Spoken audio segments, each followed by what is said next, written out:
আসসালামু আলাইকুম। আজকে আরেকটি ভিডিও নিয়ে হাজির হলাম। আপনারা যারা ল্যাপটপ ইউজ করেন, যারা পিসি ইউজ করেন, তাদের একটি প্রবলেম ফেস করেন, সেটা হচ্ছে যে উইন্ডোজ অটোমেটিক আপডেট নিয়ে নেয়। আপনি কিছুই করছেন না, কিন্তু উইন্ডোজটা অটোমেটিক আপডেট নিয়ে নেয়। হয়তো আপনি একটি দরকারি কাজ করতেছেন, সেক্ষেত্রে উইন্ডোজটা আপডেট নিয়ে নিল অটোমেটিক, আপনার পারমিশনও চাইলো না। তো এরকম পরিস্থিতি অনেকেই শিকার হচ্ছেন। তো আজকে এমন একটি টিপস আপনাদেরকে দেখিয়ে দেব যাতে এরকম অটোমেটিক উইন্ডোজ আপডেট না নেয়। তো চলুন দেখে নেই কিভাবে করতে হবে। আমরা প্রথমে উইন্ডোজ বাটন এবং আর একসাথে চাপবো, তাহলে এই রান উইন্ডোটা আসবে। আমি আবারও বলছি, উইন্ডোজ বাটন এবং আর একসাথে চাপবো। চাপার পরে এখানে আমরা লিখব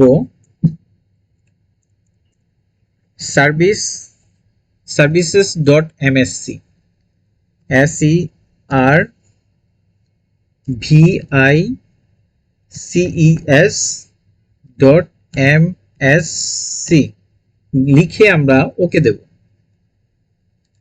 ওকে দিলাম। ওকে দেওয়ার পর এরকম একটি উইন্ডো আসবে আপনাদের সামনে, দেখবেন। আসার পরে স্ক্রল করে একদম ডাব্লুতে আমরা চলে যাব। ডাব্লুতে যাওয়ার পর দেখুন উইন্ডোজ আপডেট একটি অপশন আছে, দেখতে পাচ্ছেন আপনারা। উইন্ডোজ আপডেট একটি অপশন আছে। এই উইন্ডোজ আপডেট আমার এখানে দেখেন ম্যানুয়াল দেওয়া আছে। তো আমি এখানে রাইট সাইড ক্লিক করব। রাইট সাইড ক্লিক করার পর এখানে প্রপার্টিস আছে, এই প্রপার্টিস আমি ক্লিক করব। প্রপার্টিসে ক্লিক করার পর দেখুন এখানে স্টার্টআপ টাইপ লেখা আছে, এখানে আমি ক্লিক করব। ক্লিক করার পর এখানে আমি ডিসেবল করব। ডিসেবল করার পর এখানে আমি অ্যাপ্লাই দেব, তারপর আমি ওকে দেব। তো আমার উইন্ডোজ আপডেট ডিসেবল হয়ে গেল। এখন আর উইন্ডোজ অটোমেটিক আপডেট নেবে না।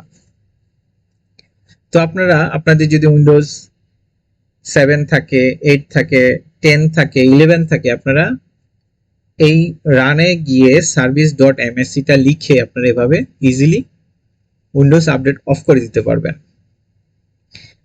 আজকের ভিডিওটি এই পর্যন্তই। আমার ভিডিওটি যদি আপনাদের ভালো লেগে থাকে, আমার চ্যানেলটি সাবস্ক্রাইব করে দিবেন। ভালো থাকবেন সবাই। আল্লাহ হাফেজ।